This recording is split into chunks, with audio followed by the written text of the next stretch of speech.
Hey everybody, happy Easter Sunday. As you can tell, my voice is gone. I am sorry about that. I know you all like listening to my beautiful voice, but sometimes it's just not there. But I do have coffee to kind of back me up, so I mean, I guess that's okay.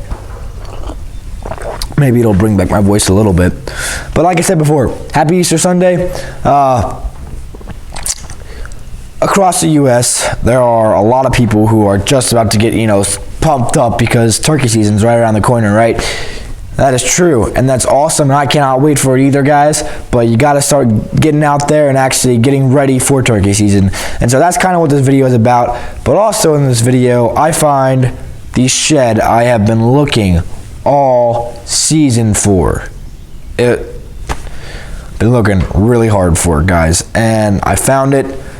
And I was a little bit pumped up, so if the video seemed a little bit too dramatic for you, I'm sorry, but I was really happy. So I hope you enjoy that. Hope you enjoy this video.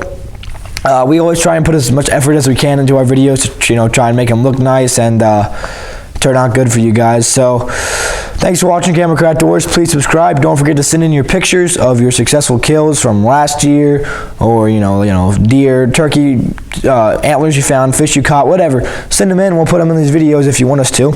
And that's basically all I have to say. So we hope you enjoy this video, and have a nice Easter Sunday.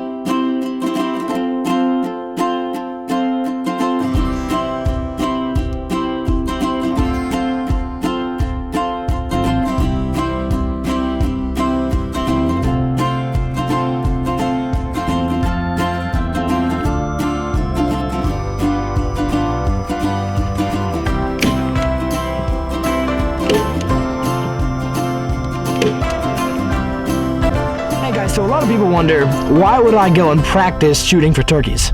Right? I mean, it's a shotgun, it spreads out, everybody knows that, right? Yes, that's true. But there are two main reasons in my head that I can think of, just right off the top of my head. First off, it's better to go into the woods feeling comfortable with the gun you're using. It's fun to shoot too. I mean, that's of course a side effect of getting out here and getting to shoot the shotgun, but I feel it's always better to go into the woods knowing what your weapon does, how it reacts every time you shoot it, rather than going out there and being completely new to the weapon and not knowing how it works. For instance, it's better to go out opening day of gun season, for rifle season for deer, and know that your gun kicks so much, or your scope is offset by this much, knowing that stuff before you get out there. Because if you go out there without knowing that, then you're probably going to miss or injure the animal, and that's not a good thing. Never is a good thing. So that's one reason. Another reason is that some shotguns actually hit at different points. For instance, this is a 870 Express Magnum by Remington, and a lot of people use this gun, and I think it's a great gun, but it hits basically right where the bead is, okay? My mother's Browning shotgun does not do that. You actually have to aim low in order to hit where you want to. And I learned that the hard way by missing 2 turkeys. And I got a lot of fun made of me because I missed 2 turkeys with a shotgun, right? Well, just be comfortable with your shotgun before you go out there for turkey season. It'll definitely benefit you in the end. As far as what loads to use, basically it's what you're comfortable with, but if you want to be a cost-efficient guy like me, I go for like Remingtons, and size shot I use is 6. A lot of guys argue, 6 is too small shot and stuff, but I have a neighbor who's been hunting for over 40 years now, and he says that it works fine, and I know it works fine because I've shot 2 turkeys like that, so it gets the job done. It's definitely not, if you're using size 6 shot, it's definitely not a far range shot. I wouldn't go past 30, 35 yards with it. Now, if you are wanting to shoot farther, like I know a lot of guys these days are liking to shoot, out to 60 yards, which, that's cool and everything. Definitely go for a bigger size shot that can travel farther and have more velocity. Usually, I think it's around 4, 3, something like that. That's when you start getting your bigger rounds that can actually travel out there and kill a turkey farther away. Just remember, the more shot you have in here, or the bigger the shot you have in here, the less spread you're going to have, because you're going to have less bullets to actually go out. 6, I think it's like probably about 200 different pellets that are going everywhere. So it's definitely a big spread. And a lot of times where I live, you can get the turkeys within 20-25 yards, and so it works perfect for me. In a box like this, I think it costs around $8, $7, something like that. So for 25, and that should last you a whole season. So that's what I use. But if you are looking for some long-range rounds, a lot of people go for the Longbeard. I think it's XR or something like that, and it's by Winchester. They make a bunch of great turkey loads, but honestly, I just don't have $25 to blow on 10 rounds. So that's my view on it. But use what works for you. You can test it out. Go buy a couple different rounds and try them out. But for me, I use size 6 Remingtons because they're really cheap and they get the job done. And that's what I care about when I'm hunting. So a lot of you probably already know that I'm going out with the bow this year. Okay. Now I'm out here. I'm practicing with my shotgun and everything, but I'm determined to take one down with the bow first, okay? Here in Kentucky, you're legally allowed to kill 2 turkeys in the spring, I believe, and 1 or 2 in the fall as well. So definitely a decent amount of turkey, which is awesome per year, so that's pretty cool. But if you're beginning, go out with a shotgun and use a blind. That's how I started out, and I've killed a couple turkeys, and it's great every single time. It's awesome being able to communicate, with basically your prey, and getting to call them in and stuff. And if you haven't already started right now, you probably ought to start practicing your calls, unless you're just an expert, which I'm not. So I've already started practicing. My mom wants to kill me, but so if you're going out with a shotgun, do you want a 12 gauge? Do you want a 20 gauge? What do you want? Once again, it's kind of personal preference. A 12 gauge is going to get you a bigger spread, and that's why I would use it. I used 20 gauge for the first couple years, and I killed a turkey with it. But then I switched over to 12 gauge, and now let's just say I haven't missed a single shot. So every time I've shot at a turkey with a 12 gauge, it's been dead. And then I've missed a couple times with the 20 gauge. So if you want more of a challenge, go for a 20 gauge. If you want kind of farther ranges, I'd go for a 12 gauge. Just get you a bigger spread and get you a better chance of actually hitting that gobbler where you want to. So that's what I would suggest as far as going with a 12 gauge, 20 gauge.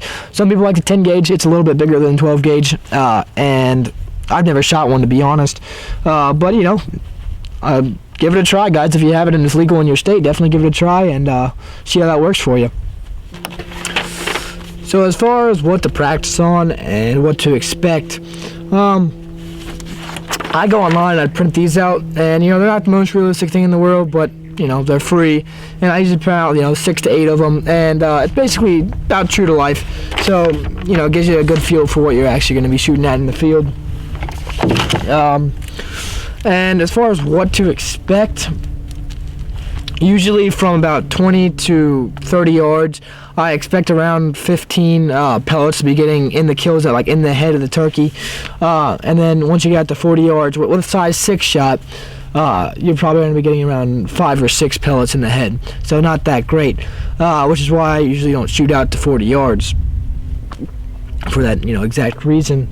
But if you are using a bigger round, of course you're going to have to expect less in the head, but you got to realize if you're using, like I said, bigger shot, then it's basically going to kill them. One shot's going to do it. So, well, one pellet's going to do it. Sorry. The bigger the pellet, the more the knockdown power. The quicker the kill, I guess you'd say.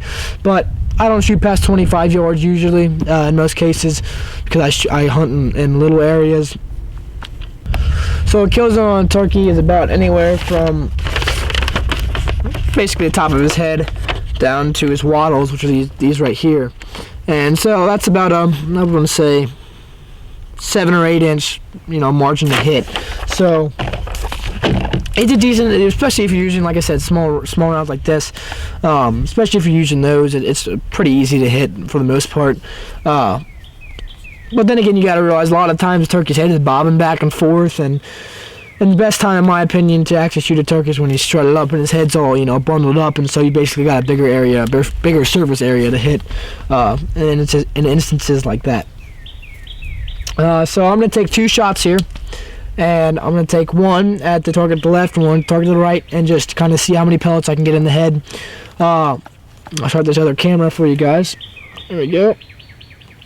Now, if your friends start making fun of you because you're using, eye protection or hearing protection, just don't think about what they're saying. Let it go, because you'll be the one who can hear when they're 55 and, see when you're 55, and then they'll be blind probably and not be able to hear. So just tell them that, and that might change their mind, because I know a lot of guys who are older who can't hear very well.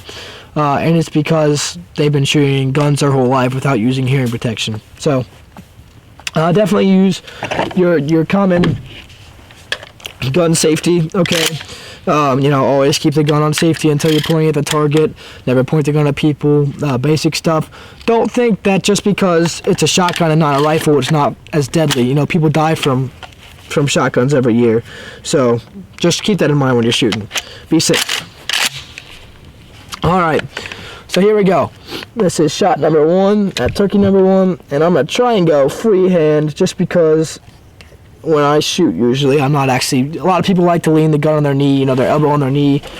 I'm not big into that, more just, grab gun, pull up, shoot, something like that. So that's how I usually turkey hunt, and so I need to get accustomed to staying steady when I'm actually up here. So here we go.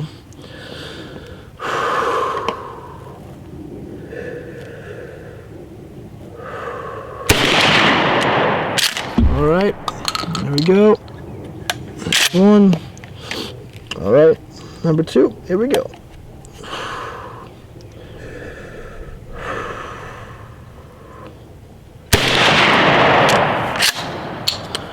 Alright, put that on safety, and we will go check out the results, guys, and see how well we did. Felt pretty steady on those shots, so see where they got us. Alright. Okay, so let's count these up. Heels, so I'm not shaking all over the place. 1.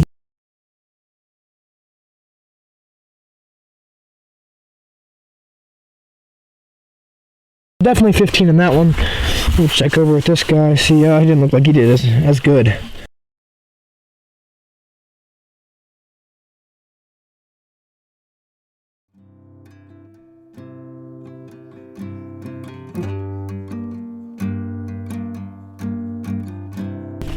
So I got another Moultrie camera out here today, guys, and a lot of people think that you can't really pattern turkeys, and I would actually agree with them. It's not like a deer that you can actually, get their daily patterns, because turkeys are kind of all over the place. It kind of, where they go changes with their flock. But as far as a general area that they're going, you can figure that out using trail cameras. For instance, I'm setting this over a field because I know that turkeys like to come through here a lot. But I'd like to see just the amounts to know if I'm going to hunt here or in a different location. So especially if you have a large field and you have a camera that can look over a large area, definitely set that up there and just see how things are going, because things do change. Food sources change throughout the years, and that could literally change, that field. That could make one field that was productive last year not productive at all this year. So check that out. Use trail cameras to your advantage, because it actually really can help you in the long run, and that could be the key to you actually getting your bird this year. Well, guys, I'm going to warn you, I'm about to go on a rant of puns. If you don't know what the shell's going on, then I guess your plans are shot.